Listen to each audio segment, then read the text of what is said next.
não é mágica, não cai do céu.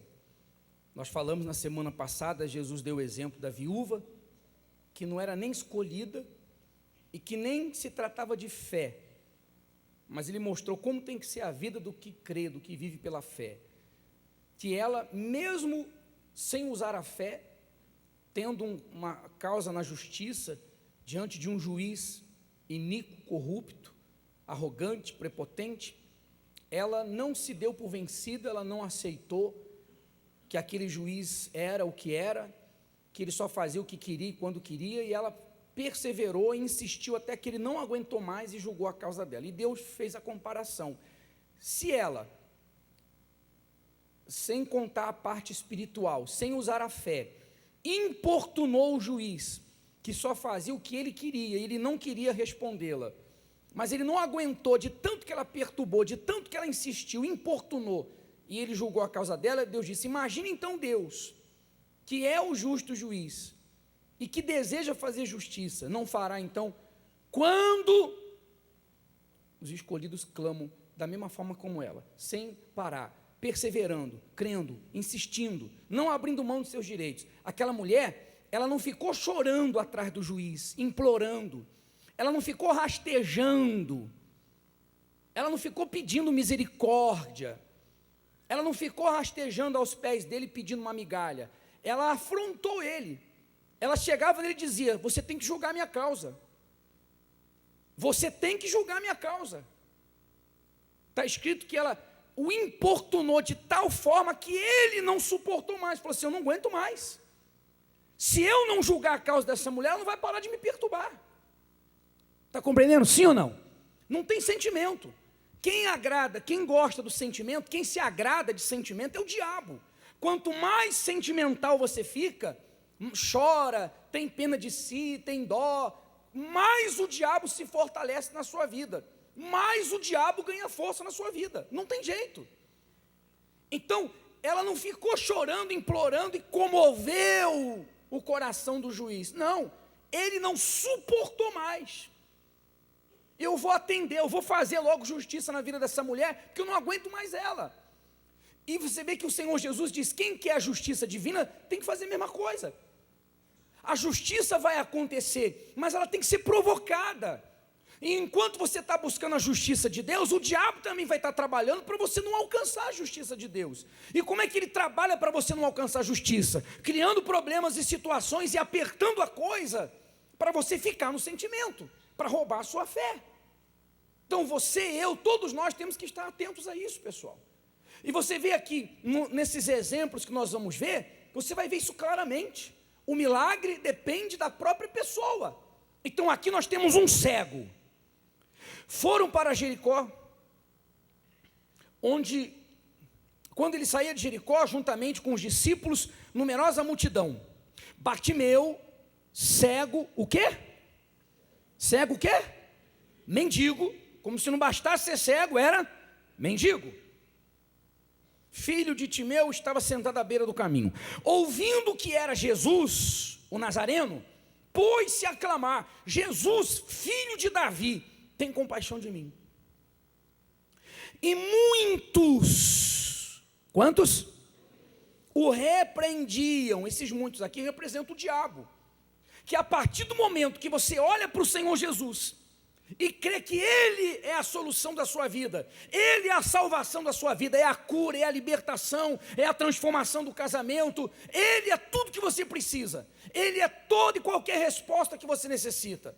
Você olha para Ele como a resposta de tudo e passa a buscá-lo, a multidão de demônios se levanta contra você. Isso é lógico, isso é certo. Jesus falou isso, você vai ter que resistir o diabo para ele fugir da sua vida. Não tem facilidade, é guerra. Você está numa guerra pela sua vida, se você não lutar por ela, quem vai lutar?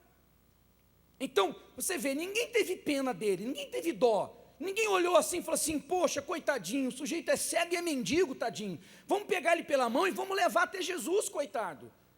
Nesse mundo ninguém tem pena de ninguém, ninguém quer saber de ninguém, um passa por cima do outro. E o diabo então, que joga sem escrúpulos, sem caráter, o diabo só joga sujo. Imagina a cena, pessoal, visualiza aí a cena. Uma multidão passando, uma multidão indo atrás de Jesus, e no meio do caminho está lá o cego jogado lá. Imagina, pensa aí, todo sujo, não é assim o mendigo? Fedendo, rasgado, sujo, maltrapilho e cego.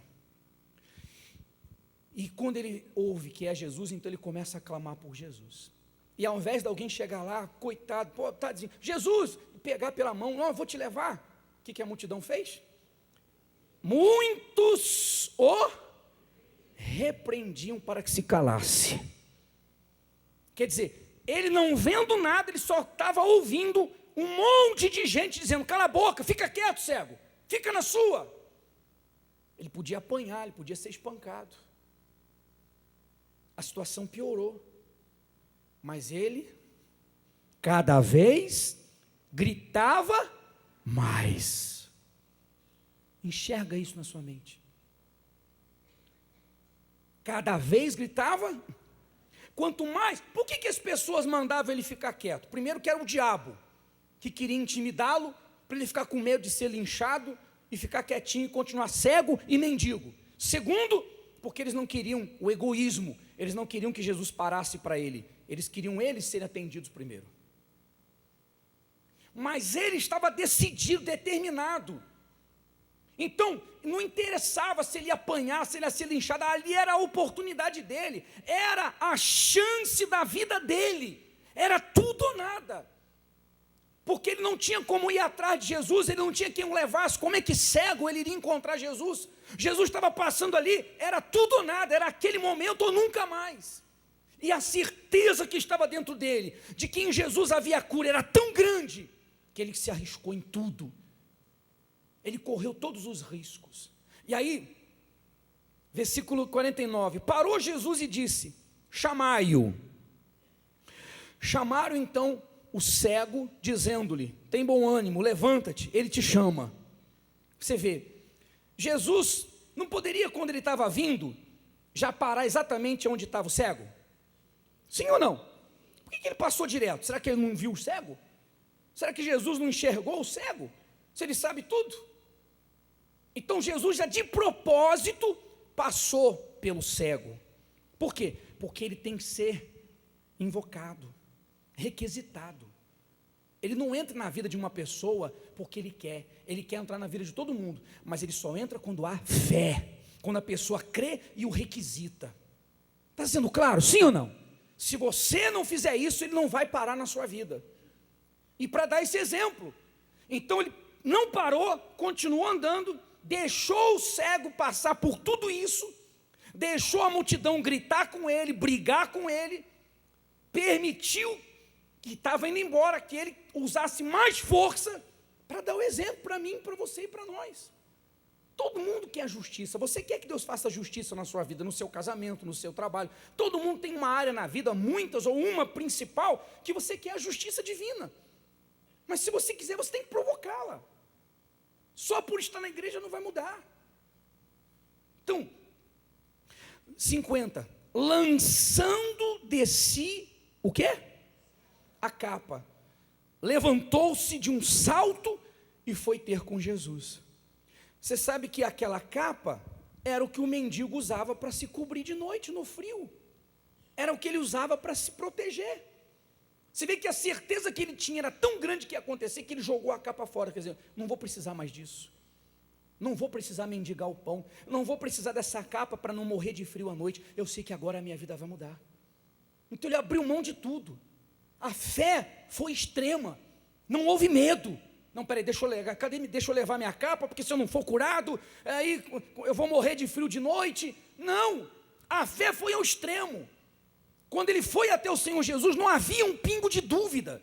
Às vezes a pessoa faz corrente, às vezes a pessoa faz propósito, mas com dúvida, com medo. Ela pega o envelope, ela leva a água para casa, ela faz o que é ensinado na igreja, mas ela permite que dentro dela se estabeleça medo, dúvida, os pensamentos ruins. Ela permite que dentro dela, esses sentimentos causados, provocados pelo diabo, cresçam dentro dela. É como o senhor, 2 anos na igreja, mas cheio de dúvidas, e não mudou. Então, de repente, você está aqui assim também. Ao mesmo tempo que você crê, você duvida. Ao mesmo tempo que você ouve a Deus, você ouve o diabo.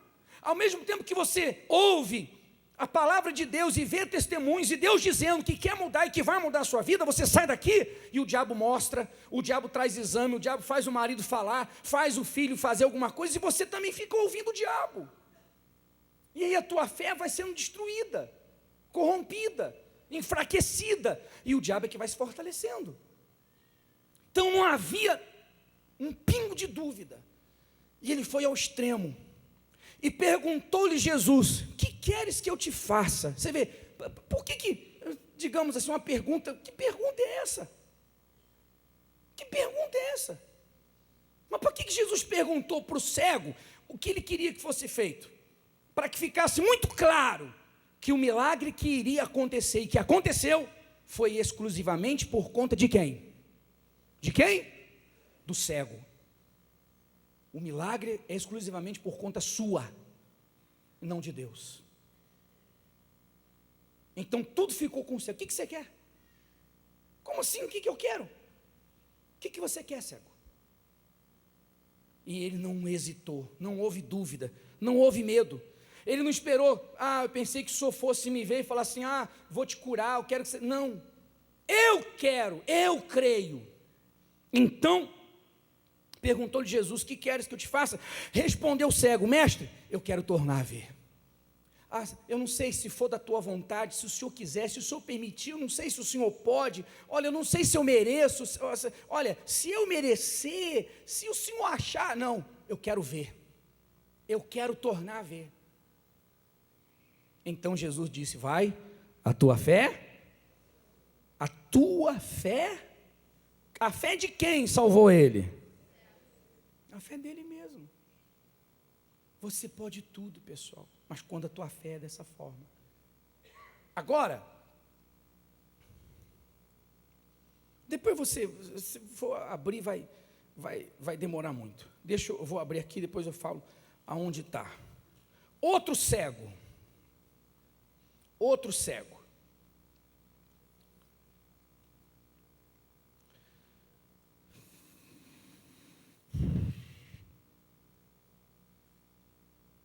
Disse Jesus: enquanto estou no mundo, sou a luz do mundo. Dito isso, cuspiu na terra. Fez o quê? Tendo feito lodo com a saliva, aplicou aos olhos do cego, dizendo: vai, lava-te no tanque de Siloé. E ele foi, lavou-se e voltou vendo. Então os vizinhos e os que dantes o conheciam de vista como um mendigo, também era o quê? Também era mendigo. Perguntavam: não é esse o que estava sentado pedindo esmolas? Então, outro cego, esse aqui você já vê que a fé dele não estava como a fé do primeiro. Porque para que Jesus precisaria cuspir no chão, fazer lodo, passar nos olhos, ainda mandar ele se lavar lá no tanque? Porque a fé dele ainda não estava no ponto de produzir um milagre. Ainda havia alguma coisa misturada com a fé que não permitiria Jesus curá-lo.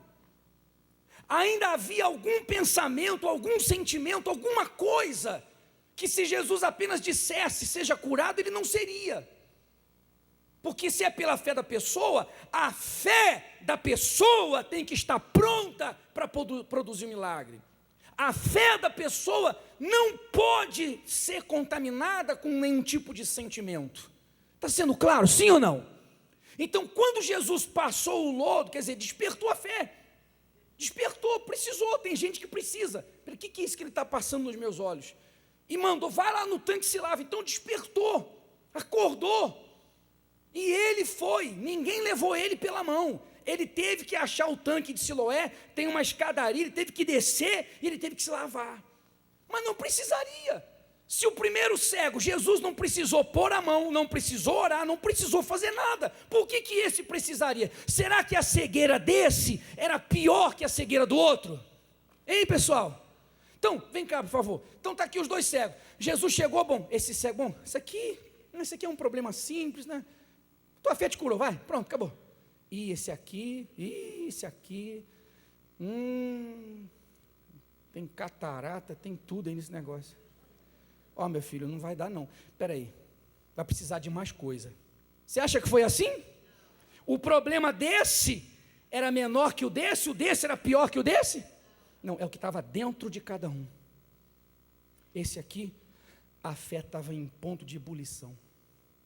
Esse aqui, a fé ainda estava contaminada por alguma coisa. Mas quando ele cuspiu, fez o lodo, passou nos olhos, vai se lavar, aquela fé despertou. Como é que você está?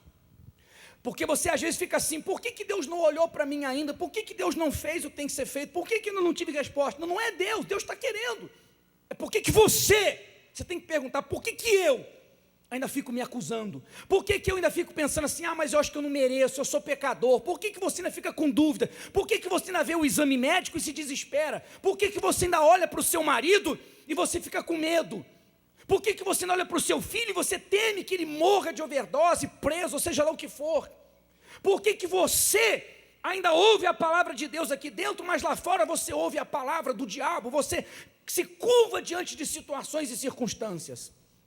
Então não é Deus, é você, sou eu, somos nós. Se não aconteceu, tem algo em você, tem algo em mim que está impedindo Deus de fazer o que Ele quer. Tem algo. Tem gente que vive se acusando, mas eu saí da igreja, eu me afastei, eu sou pecador, eu voltei a fumar, usar droga, quando eu saí da igreja eu fui servir o diabo, eu acho que eu não mereço. Por que você acha que você está aqui? Pessoal, presta atenção, nenhum de vocês, nenhum está aqui porque quer. Somos bilhões de seres humanos. Você está aqui porque Deus chamou você. Se você vai ser um escolhido ou um rejeitado, aí é você. Mas Deus viu em você alguma coisa Deus viu em você, que não viu nos outros. Alguma coisa fez Deus chamar você, está escrito. Jesus falou, aquele que o Pai me dá, vem a mim. Então Deus pegou você e entregou você a quem? Ao Senhor Jesus. Por isso, seja pelo parente, vizinho, televisão, rádio, através de alguém, alguma coisa, você veio, mas porque Deus entregou você a Jesus. Porque Deus chamou você. Agora, se você vai se entregar e ser um escolhido, ou se você vai ficar aqui um dia, um mês, um ano, 10 anos, e sair derrotado, aí é com você. Você me perdoe se talvez esteja sendo duro, mas você precisa entender isso e despertar para isso. E ele disse, esse jamais, quando? Jamais eu lançarei fora. Quer dizer que você só vai sair daqui sem um milagre, se você quiser. Porque ele disse que nunca vai desprezar, nunca vai lançar fora aquele que vem a ele, que é trazido pelo próprio Deus. Nenhum de vocês está aqui porque quis. Não fui eu que quis, não. Deus colocou esse desejo em você, porque Ele quer mudar a tua vida. Deus colocou em você o desejo. Porque são 21 horas de programa, todo dia. São milhares e milhares e milhares de pessoas que assistem o programa, veem testemunhos, e ficam lá em casa parados, sofrendo, chorando, gemendo. Você está aqui porque Deus te trouxe. Algo Ele viu em você. Agora, se você não se entregar, aí Ele não pode fazer mais nada. Então, não deixa o diabo ficar te acusando. Não deixa ficar, eu não mereço, não conheço a Bíblia. Não interessa se você conhece a Bíblia, se você não sabe nem abrir a Bíblia, se você se afastou, não interessa. Se você crê e obedecer, primeiro, vai acontecer na sua vida um milagre. E se você entrega a tua vida, você vai ter a salvação, você vai ter tudo. Amém, pessoal? Então é dentro de você. Dentro de você. Já tem o outro cego. O outro cego. Esse foi pior que os outros. Abre aí Marcos 8, já está em Marcos 10, não está? Marcos 8.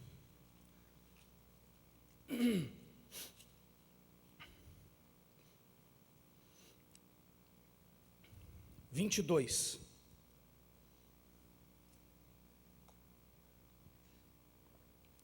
Marcos 8, 22. Então chegaram a Betsaida e lhe trouxeram um cego, rogando-lhe que o tocasse. Jesus, tomando o cego pela mão, levou-o para fora da aldeia. Para onde? E aplicando-lhe saliva aos olhos, impondo-lhe as mãos, perguntou-lhe: Vê alguma coisa? Este, recobrando a vista, respondeu: vejo os homens, porque como árvores os vejo andando. Olha para mim, por favor. Presta atenção. Você vê, aí vem o terceiro cego. Esse outro cego já foi levado por alguém. Alguém que disse assim: olha, tem um Jesus e ele pode curar você. A fé dele já estava mais lá perto do inferno. E aí ele foi levado. Quando Jesus viu esse cego, falou assim: esse aqui então não tem nem, esse não tem jeito. Foi assim? Mas imediatamente Jesus pegou ele, tirou da onde? Por quê? Porque todo mundo conhecia ele ali. Então a gente entende que esse cego dava ouvido a todo mundo. Tudo que as pessoas diziam ele acreditava, tudo que se falava ele ouvia. E é claro que as pessoas deviam ficar dizendo: não, mas nem Jesus, mas você é cego desde nascer, não tem jeito, para você, o que Jesus vai fazer? Como muitos aqui dentro agora. Se você detectar isso, você muda a sua vida. Porque Jesus nunca precisou separar ninguém para curar, para fazer o milagre. Por que precisou com esse? Para que esse aqui não ficasse isolado, separado dos outros e não ouvisse ninguém, só a ele. Só ouvisse a ele, porque os outros iam jogar cal, os outros iam ficar dando palavras de derrota, e ele era vulnerável, ele ouvia.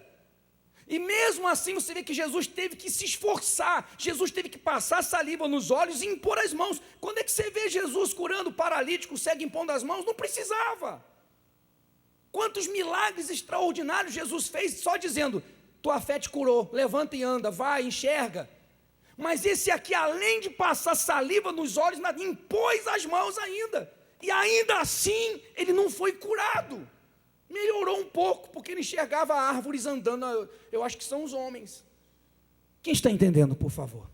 Em que estágio você está? De repente você está tentando passar vida para você. Você está aí dormindo, você está aí chorando, você está pensando em casa, pensando no problema. Você está assim: ah, minha vida não muda, ah, minha vida é uma droga. Você não está nem ouvindo o que a gente está falando, você está aí pensando no seu marido, no seu filho: ah, para mim não tem jeito, ah, eu já ouvi, ah, eu já conheço, eu já li essa passagem. Você tem que despertar, porque Deus não quer que uma, ou duas, ou três, ou 10, ou 100, ou 1000 pessoas sejam abençoadas. Ele quer que todos, repito, trouxe você aqui, porque Ele quer mudar a sua vida. Alguma coisa Ele vem em você, permita Ele te usar, permita Ele fazer o que Ele quer na sua vida. Amém, pessoal? Você tem que permitir. E aí, poxa vida, cadê? Então, novamente, lhe pôs as mãos nos olhos, e ele, passando a ver claramente, ficou restabelecido, e tudo distinguia de modo perfeito, e mandou Jesus embora para casa, recomendando-lhe: não entre aonde? Quer dizer, se você voltar para a aldeia, você vai voltar a ficar cego. Se você voltar para lá, para onde as pessoas te conhecem, e mesmo vendo você enxergando, eles vão dizer assim: não, mas não é possível, não pode ser, um cego não pode enxergar, não, tem alguma coisa. E ele ia acabar ouvindo as pessoas, e ele ia acabar voltando a ficar cego. Como tem gente na igreja assim, que é curado e volta a ficar doente, recebe um milagre, perde, uma porta abre aqui hoje, amanhã a porta fecha, porque no decorrer dos dias ela fica dando ouvido a tudo e a todos. Tudo que o diabo faz para amedrontar, ela aceita. Tudo que acontece na vida dela para trazer medo, temor, desespero, ela aceita. Ela tem dificuldade de crer na palavra de Deus, mas ela tem facilidade de crer na palavra de pessoas que ela nem conhece. Ela tem dificuldade para crer naquele que morreu na cruz por ela, mas ela tem facilidade para ouvir o médico, para ouvir o advogado, para ouvir o vizinho. Ela tem facilidade para ouvir o filho drogado, ela tem facilidade para ouvir o marido bêbado, ela tem dificuldade para ouvir o Criador, mas ela tem facilidade para ouvir qualquer um. E aí, o que ela consegue aqui, a duras penas ela acaba perdendo, e em muitos casos ela nem consegue, porque quando ela está indo para conseguir, ela está ouvindo o diabo, até pensamentos. Ela fica conversando com os botões dela, só que os botões dela são o diabo. Ela pensa que está conversando com ela, ela fica assim: poxa vida, fica analisando, pensando, e na verdade ela está batendo papo com o diabo, e a voz de Deus fica de lado. Pensa, pessoal, Olha o que Jesus teve que fazer para curar esse cego. E ele fez isso para deixar de exemplo para a gente hoje. Teve que separar dos outros, teve que ungir, teve que impor as mãos, e de novo, 2 vezes o Deus Filho, o próprio Deus, teve que impor as mãos 2 vezes para curar esse cego. Olha o esforço que ele teve que fazer. Você vê que Jesus precisa disso? Ele não tem todo o poder? Sim ou não? Mas então você vê que dependendo da pessoa, até Jesus tem que se esforçar. Porque está tudo nas nossas mãos. Tem gente que nem Deus consegue mudar a vida. Nem Deus consegue mudar. Porque ela não reage, não desperta. Ela não para de ouvir as outras vozes do diabo e do mundo. Fique de pé, por favor.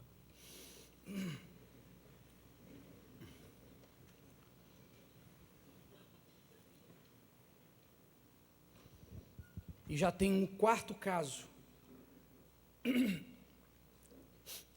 4º caso. Depois eu digo onde está para você ler também na sua casa. Que a gente já falou algumas vezes. Jesus entrou na igreja. Na onde? E depois que ele na igreja se apresentou, diz assim: quem não pôde fazer ali nenhum milagre, se não curar uns poucos enfermos impondo as mãos. Jesus não quis? Não pôde. Nunca diga que ele não olha para você o que ele não quer. Ele pode não estar conseguindo, porque você não está deixando. Nunca vim da parte dele. Você quer mais do que morrer na cruz por você? Você quer mais do que ser todo rasgado no chicote?